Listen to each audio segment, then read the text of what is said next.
Ouais, Verdon, c'est un bon joueur. C'est l'un des meilleurs que nous avons actuellement.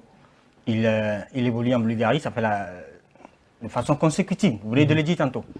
Maintenant, ce qui m'inquiète un petit peu chez ces joueurs-là, c'est de savoir qui sont derrière eux. C'est-à-dire qui sont les agents de joueurs qui sont derrière eux. Parce que pour avoir des joueurs au plus haut niveau, c'est-à-dire à Chelsea, au Bayern, au Real, etc., il faut avoir de bons agents de joueurs. C'est-à-dire des gens qui vont peser, qui vont négocier des marchés pour vous. Vous êtes en train de dire que Olivier Verdon n'est plus au niveau de ce championnat de la Bulgarie. Mais c'est un bon joueur. Mais qu'est-ce qu'il faut en Bulgarie? Il a le niveau de jouer, à défaut de tout, en Ligue 1. Souvenez-vous, lors du passage de Stéphane Sessegnon au Paris Saint-Germain. Stéphane Sessegnon, c'est un très grand joueur. Quand il brillait sous Antoine Comboiré, là, mais il avait le niveau de jouer Arsenal, Chelsea, etc.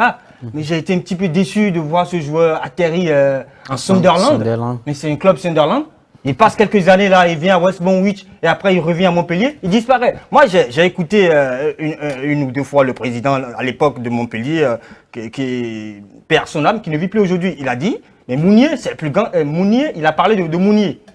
Il a parlé de Simounier. Parlant de Simounier, il a dit, Mounier, c'est le plus grand attaquant du monde. Hein. Voilà encore un joueur, Simounier.